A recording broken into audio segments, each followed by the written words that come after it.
Hello friends, welcome to my channel B creations. Friends, ನೀವು ಇನ್ನೂ ನಮ್ಮ ಚಾನಲ್ಗೆ ಸಬ್ಸ್ಕ್ರೈಬ್ ಆಗಿಲ್ಲ ಅಂತ ಇಲ್ಲಿ ಸಬ್ಸ್ಕ್ರೈಬ್ ಆಗಿ ಪಕ್ಕದ ಬೆಲ್ ಐಕಾನ್ನ ಕ್ಲಿಕ್ ಮಾಡಿ. ಶ್ರಾವಣಿ ಸುಬ್ರಹ್ಮಣ್ಯ ಧಾರಾವಾಹಿಯ ಶನಿವಾರದ ಸಂಚಿಕೆಯಲ್ಲಿ ಮೊದಲಿಗೆ ಕಾಂತಮ್ಮ ವಿಜಯಾಂಬಿಕಾ ಅವ್ರಿಗೆ ಫೋನ್ ಮಾಡ್ತಾರೆ.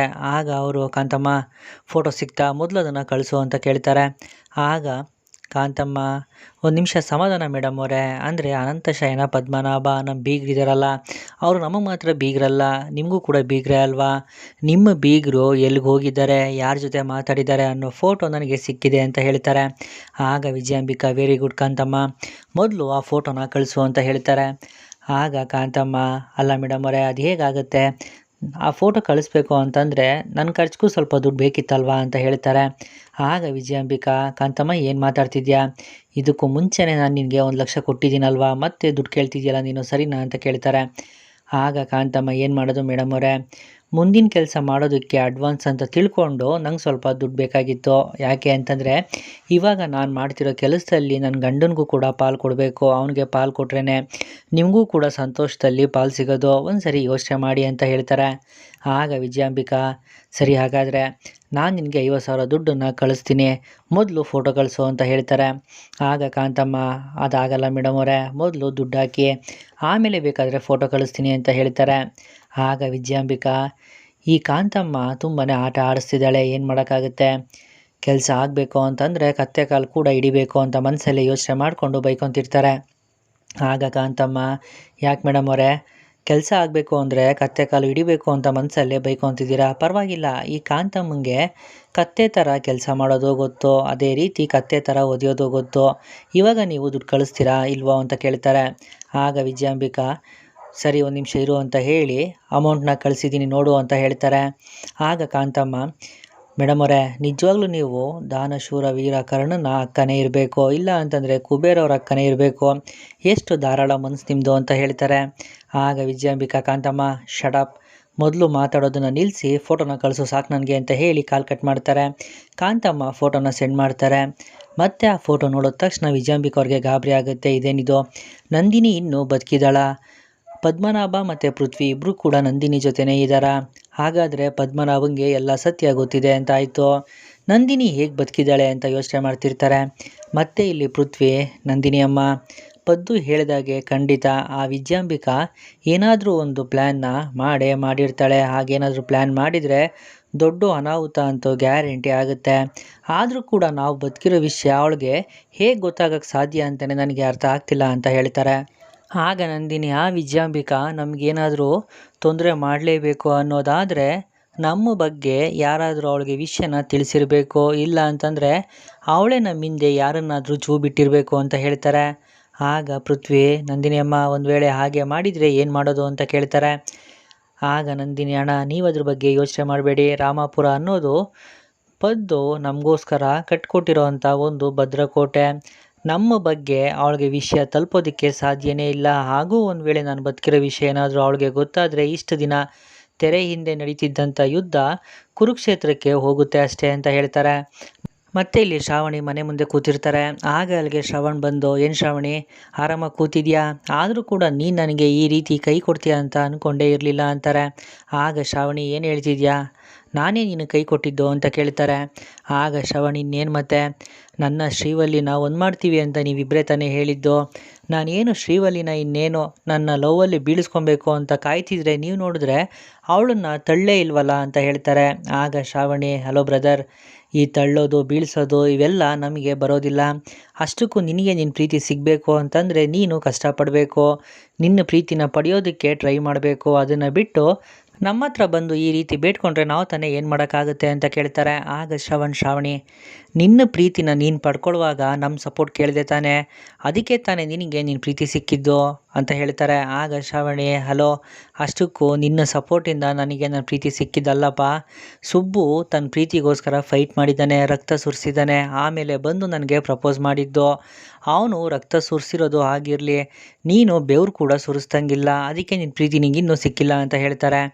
ಆಗ ಆಯಿತು ಶ್ರಾವಣಿ, ನಾನು ಕೂಡ ಇನ್ನು ಮುಂದೆ ಸೈಕಲ್ನ ತುಳಿದಾದರೂ ಪರವಾಗಿಲ್ಲ ಬೆವರು ಸುರಿಸ್ತೀನಿ, ಆದರೆ ಆ ಶ್ರೀವಲ್ಲಿ ಹಿಂದೆ ಬಿದ್ದು ಸಾಯ್ತಿದ್ದೀನಿ, ದಯವಿಟ್ಟು ನಮ್ಮಿಬ್ಬರನ್ನ ಒಂದು ಮಾಡಿ, ಮೊದಲಾದರೆ ಶ್ರೀವಲ್ಲಿ ಸುಬ್ಬನ ಪ್ರೀತಿ ಮಾಡ್ತಿದ್ಲು, ಆದರೆ ಇವಾಗ ನೀನು ಮತ್ತು ಸುಬ್ಬು ಇಬ್ಬರು ಕೂಡ ಚೆನ್ನಾಗಿರಲಿ ಅಂತ ಅವಳು ಕೂಡ ಹಾರೈಸ್ತಿದ್ದಾಳೆ.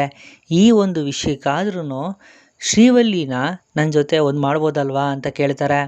ಆಗ ಶ್ರಾವಣಿ, ನೋಡು, ಹುಡುಗಿರು ಹಿಂದೆ ಬೀಳೋರ್ಗಿಂತ ಪಕ್ಕದಲ್ಲಿ ಜೊತೆಲೇ ಇರ್ತಾರೆ ಗೊತ್ತಾ, ಕೈ ಇಟ್ಕೊಂಡು ನಡೆಸೋರು, ಅಂಥವ್ರನ್ನೇ ಪ್ರೀತಿ ಮಾಡೋದು. ನಿನಗಿದೆಲ್ಲ ಅರ್ಥ ಆಗೋದಿಲ್ಲ. ಇವಾಗೇನು ನಿನ್ನ ಮತ್ತು ಶ್ರೀವಲ್ಲಿ ಇಬ್ರು ಕೂಡ ಒಂದು ಮಾಡಬೇಕಲ್ವಾ? ಸರಿ, ಏನಾದರೂ ಒಂದು ಪ್ಲ್ಯಾನ್ ಮಾಡ್ತೀನಿ ಬಿಡು ಅಂತ ಹೇಳ್ತಾರೆ. ಆಗ ಸರಿ ಶ್ರಾವಣಿ, ನಿನ್ನ ಮಾತು ಕೇಳಿ ತುಂಬಾ ಖುಷಿ ಆಯಿತು. ರಾಜಕಾರಣಿ ಮಗಳಾಗಿ ನೀನು ಮಾತಿಗೆ ತಪ್ಪಲ್ಲ ಅಂತ ಅಂದ್ಕೊಂಡಿದ್ದೀನಿ. ಇನ್ನು ಮುಂದೆ ನೀನೇ ನನಗೆ ಲವ್ ಗುರು, ಬಾಯ್ ಅಂತ ಹೇಳಿ ಅಲ್ಲಿಂದ ಹೋಗ್ತಾರೆ.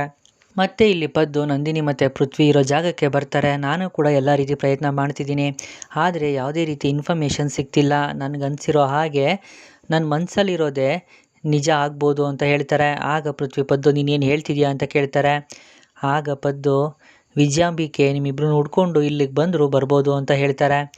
ಆಗ ನಂದಿನಿಯವರು, ಹೌದು ನನಗೂ ಕೂಡ ಹಾಗೆ ಅನ್ನಿಸ್ತಿದೆ. ಯಾಕೆ ಅಂತಂದರೆ ಮುಂಚೆ ಆದರೆ ಇಲ್ಲಿ ನಾನು ಒಬ್ಬಳೇ ಇದ್ದೆ, ಇವಾಗ ಪೃಥ್ವಿ ಅಣ್ಣ ಕೂಡ ಇಲ್ಲಿಗೆ ಬಂದಿರೋದ್ರಿಂದ ಅವಳಿಗೆ ಎಲ್ಲೋ ಒಂದು ಕಡೆ ಅನುಮಾನ ಬಂದಿರುತ್ತೆ.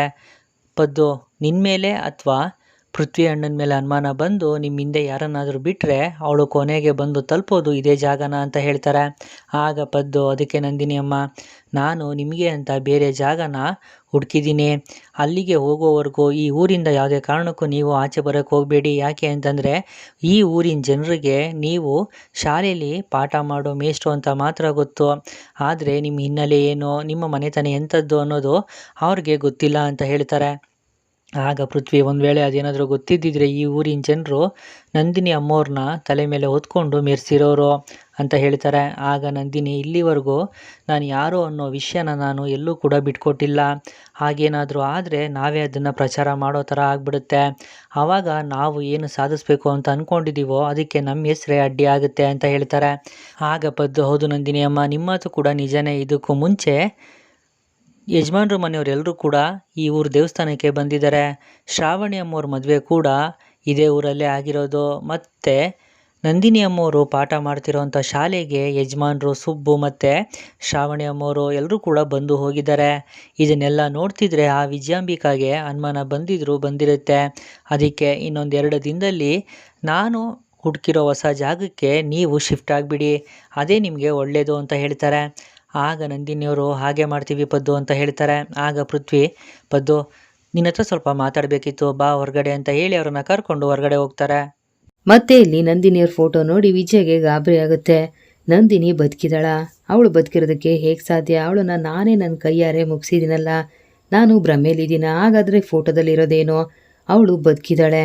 ಬ್ರಹ್ಮ ಅವಳ ಹಣೆ ಬರಹನ ಫುಲ್ ಸ್ಟಾಪ್ ಮಾಡಿರ್ತಾನೆ ಅಂತ ಅಂದ್ಕೊಂಡಿದ್ದೆ, ಆದರೆ ಅವಳನ್ನ ಬದುಕಿಸಿ ವಾಪಸ್ ಕಳಿಸಿದ್ದಾನೆ. ನನ್ನ ಹಣೆ ಬರಹನ ಬದಲಾಯಿಸೋದಕ್ಕೆ ಹೊರಟಿದ್ದಾನೆ.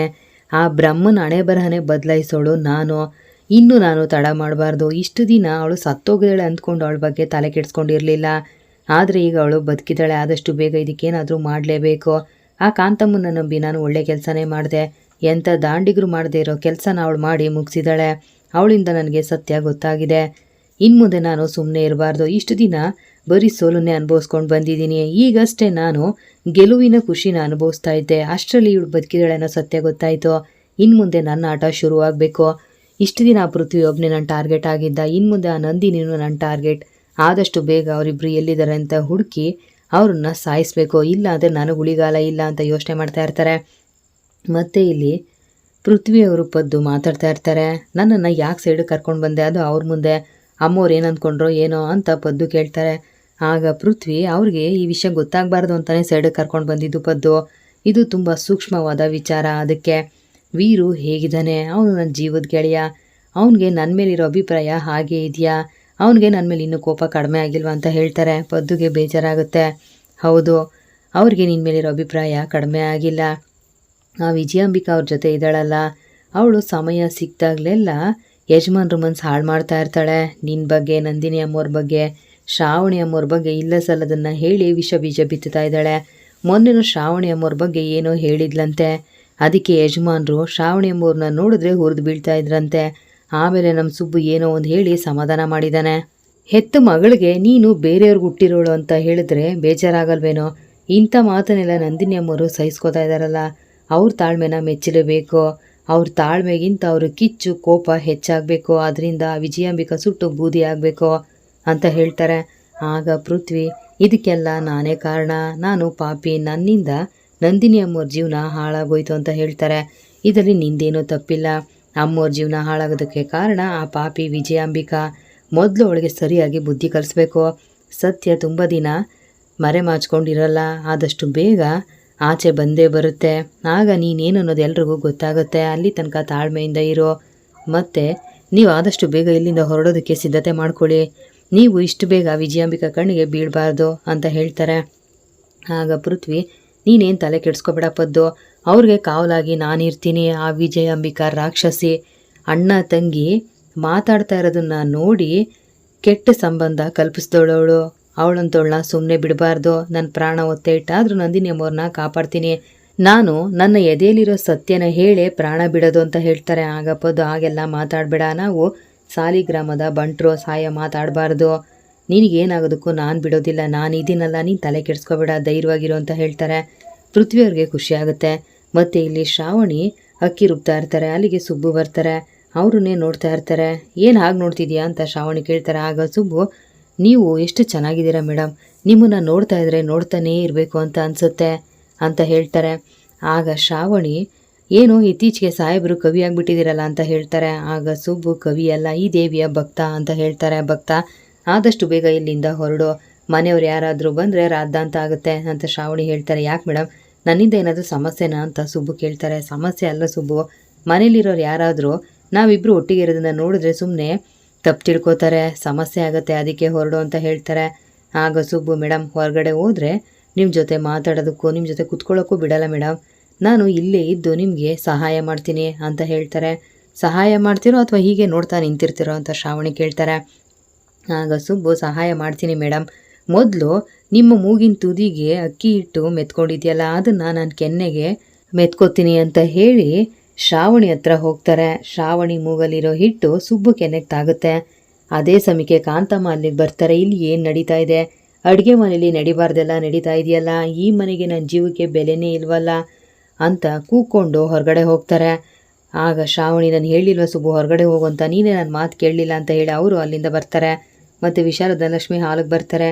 ಈ ಮನೇಲಿ ನನ್ನ ಪ್ರಾಣಕ್ಕೆ ಬೆಲೆನೇ ಇಲ್ಲ, ನನಗೇನಾದರೂ ಪರವಾಗಿಲ್ಲ, ಈ ಮನೇಲಿ ಏನಾಗಬಾರ್ದು ಅಂತ ಅಂದ್ಕೊಂಡಿದ್ವು ಅದೆಲ್ಲ ನಡೀತಾನೆ ಇದೆ ಅಂತ ಹೇಳ್ತಾರೆ. ಆಗ ಧನಲಕ್ಷ್ಮಿ, ಅತ್ತೆ ಏನಾಯಿತು, ಯಾಕೆ ಹೀಗೆಲ್ಲ ಮಾತಾಡ್ತಿದ್ದೀರಾ, ನಿಮ್ಮ ಪ್ರಾಣಕ್ಕೆ ಅಪಾಯನ, ಹೊಟ್ಟೆ ಹಸಿವು ಅಂತೇಳಿ ಇಲಿ ಔಷಧಿ ಏನೋ ತಿನ್ಬಿಟ್ರಾ ಹೇಗೆ ಅಂತ ಕೇಳ್ತಾರೆ. ಏ ದನ, ನಿನಗೇನೇ ಬಂದಿರೋದು, ಹೀಗೆಲ್ಲ ಮಾತಾಡ್ತಿದ್ಯಾ, ನನಗಲ್ಲ ಕಣೆ ಹಸಿವಾಗಿರೋದು, ಇಲ್ಲಿ ನಿಂತಿದ್ದಾರಲ್ಲ ಜೋಡಿ ಹಕ್ಕಿಗಳು, ಇವ್ರಿಗೆ ಹಸಿವಾಗಿರೋದು ಅಂತ ಹೇಳ್ತಾರೆ. ಆಗ ಧನಲಕ್ಷ್ಮಿ ಅತ್ತೆ, ಅವ್ರಿಗೆ ಹಸಿವಾಗಿದ್ರೆ ಅವ್ರು ಊಟ ಮಾಡ್ತಾರೆ, ನೀವ್ಯಾಕೆ ಇಷ್ಟೊಂದು ತಲೆ ಕೆಡಿಸ್ಕೊತಾ ಇದ್ದೀರಾ ಅಂತ ಹೇಳ್ತಾರೆ. ಇವ್ರಿಗೆ ಮಾಮೂಲಿ ಹಸಿವಲ್ಲ ಕಣೆ ಆಗಿರೋದು, ವಿರಹ ವೇದನೆಯ ಹಸಿವಾಗಿರೋದು. ಇವರಿಂದ ನನ್ನ ಪ್ರಾಣಕ್ಕೆ ಏನಾಗುತ್ತೋ ಏನೋ ಗೊತ್ತಿಲ್ಲ ವಿಶಾಲು, ಇವರಿಂದ ನನಗೇನಾದರೂ ಅಪಾಯ ಆದರೆ ನಾನಂತೂ ನಿನ್ನ ಸುಮ್ಮನೆ ಬಿಡೋದಿಲ್ಲ ಕಣೆ ಅಂತ ಹೇಳ್ತಾರೆ. ಎಲ್ರಿಗೂ ಬೇಜಾರಾಗುತ್ತೆ. ಇಲ್ಲಿಗೆ ಶ್ರಾವಣಿ ಸುಬ್ರಹ್ಮಣ್ಯ ಧಾರಾವಾಹಿ ಶನಿವಾರ ಸಂಚಿಕೆ ಮುಕ್ತಾಯ ಆಗುತ್ತೆ. ಮುಂದೆ ದಯವಿಟ್ಟು ನಮ್ಮ ಚಾನಲ್ ಸಬ್ಸ್ಕ್ರೈಬ್ ಮಾಡಿ, ವಿಡಿಯೋನ ಲೈಕ್ ಮಾಡಿ, ಶೇರ್ ಮಾಡಿ. Thank you.